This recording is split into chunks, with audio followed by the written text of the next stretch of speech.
Halo semuanya, kembali lagi bersama saya Iqbal Maulana, mahasiswa akuntansi Universitas Mercubuana.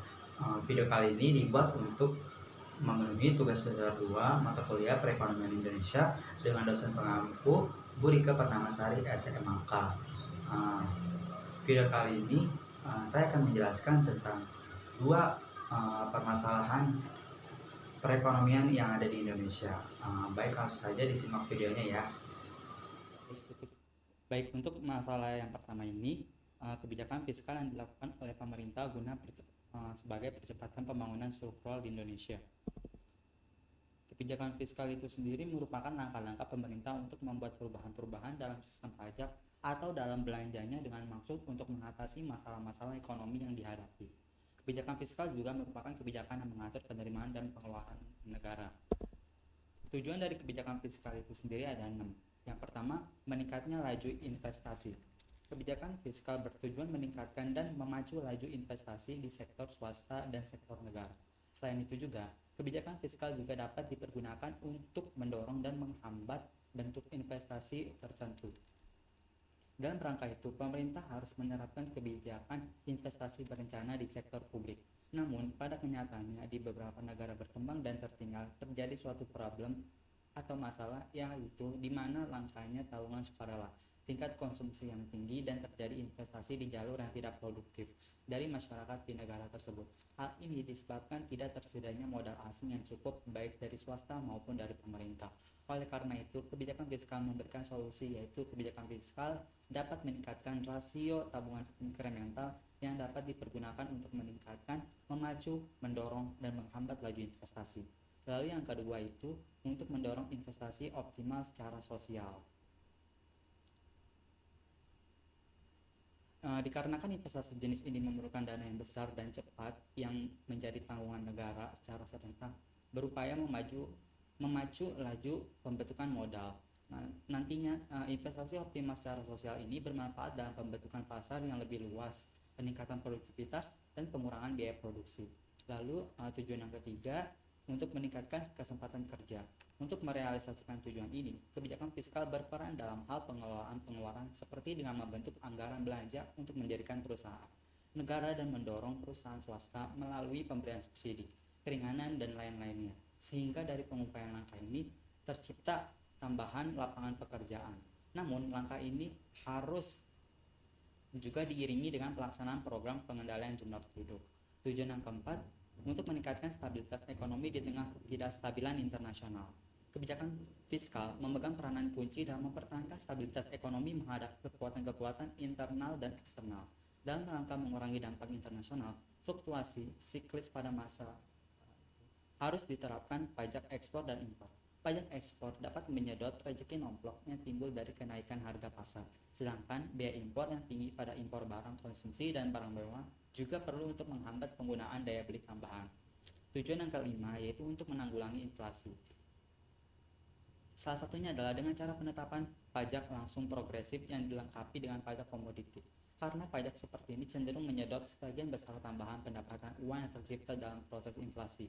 Dan tujuan yang terakhir yaitu untuk meningkatkan dan mendistribusikan pendapatan nasional. Terdiri dari upaya meningkatkan pendapatan nyata masyarakat dan mengurangi tingkat pendapatan yang lebih tinggi. Upaya ini dapat tercipta apabila adanya investasi dari pemerintah seperti pelancaran program pembangunan regional yang berimbang pada berbagai sektor perekonomian. Langkah pemerintah untuk mempercepat pembangunan ini ada 4. Saya ambil dari web kemenku.co.id. Yang pertama itu melanjutkan dan mempercepat program pemulihan ekonomi nasional. Langkah-langkah khususnya di bidang kesehatan mengenai penanggulangan COVID-19 agar bisa dikendalikan menjadi hal yang sangat penting dalam pemulihan ekonomi. Karena akar dari permasalahan ini adalah keberadaan si virus yang menginfeksi banyak sekali manusia, sehingga mengganggu interaksi antar manusia dan berimplikasi juga kepada perputaran ekonomi. Lalu, kebijakan program pemulihan ekonomi yang dilakukan pemerintah juga diprioritaskan dengan cara memperkuat perekonomian domestik agar lebih tangguh dan bisa berdaya saing. Yang kedua, penguatan reformasi struktural. Reformasi struktural akan dilakukan dengan cara terus melanjutkan program perbaikan iklim investasi dan daya saing ekonomi. serta meningkatkan sumber daya manusia untuk meningkatkan produktivitas melalui kebijakan pendidikan dan kesehatan. Lalu yang ketiga ada program reformasi anggaran. Program pemerintah ini mencakup reformasi pada sektor penerimaan negara baik dari perpajakan, penerimaan negara bukan pajak, ataupun pada kebijakan transfer fiskal. Kemudian, peningkatan kualitas belanja negara dan peningkatan kesinambungan fiskal jangka panjang juga menjadi bagian dari program reformasi anggaran. Dan yang terakhir, program percepatan pembangunan nasional. Hal ini dapat diterjemahkan ke dalam percepatan prioritas pembangunan pada reformasi bidang kesehatan, bidang pendidikan, infrastruktur, teknologi informasi, dan ketahanan pangan nasional. Lalu di masalah yang kedua ada tantangan dan hambatan bagi perekonomian Indonesia di masa yang akan mendatang. Tantangan yang pertama yaitu Indonesia ditantang untuk meningkatkan produksi dalam negerinya untuk mendongkrak PDB. Yang kedua, Indonesia harus meningkatkan kualitas produk dan jasa agar bisa bersaing dengan negara yang lain. Yang ketiga, sumber daya manusia yang harus terus diasah dan ditingkatkan agar terciptanya inovasi-inovasi dan produktivitas yang tinggi. Yang keempat, era digital pada sistem pengemasan dan pemasaran. Setiap sektor perekonomian yang menghasilkan produk harus memikirkan bagaimana sistem pengemasan dan pemasaran ini menjadi daya tarik konsumen untuk agar bisa dibeli produknya. Dan yang terakhir, era pembayaran secara digital. Mengingat pada COVID-19 ini pembayaran uang tunai pun diminimkan agar tidak terjadi mengurangi kontak fisik dengan ada. Makanya sekarang ini sudah banyak pembayaran digital mulai dari OVO, GoPay, Flip dan lain sebagainya. Hambatan untuk perekonomian Indonesia di masa yang akan datang. Yang pertama, masih adanya sumber daya manusia yang belum menguasai teknologi. Ini bisa dikatakan sumber daya manusia ini mungkin menutup diri, bisa jadi karena tidak mau mengenal teknologi, apalagi khususnya di pedesaan-pedesaan di pelosok. Itu pastinya belum menguasai teknologi sama sekali. Yang kedua, adanya daerah-daerah yang belum menggunakan jaringan internet. Ini juga berkesinambungan dengan yang nomor 1. Jadi di daerah-daerah desa pelosok itu pastinya kurang jaringan internet, apalagi dengan adanya COVID-19 ini membuat semuanya itu dari rumah atau online, mulai dari bekerja, sekolah, kuliah, dan lain sebagainya itu diwajibkan untuk online dari rumah.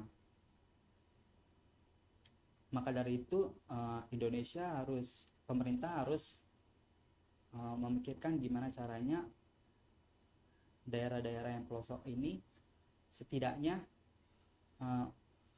ada akses jaringan internet untuk mereka mengetahui informasi-informasi yang tidak diketahui. Yang ketiga, masa pandemi COVID-19 ini membuat Indonesia harus memulihkan ekonominya. Seperti yang kita ketahui bahwa banyak perusahaan yang gulung tikar atau terjadinya penurunan laba dalam operasionalnya, sehingga mereka harus memecat karyawannya dan lain sebagainya.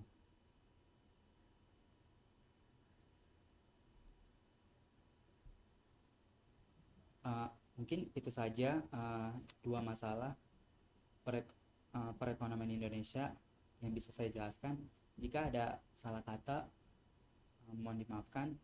Terima kasih bagi yang sudah menonton.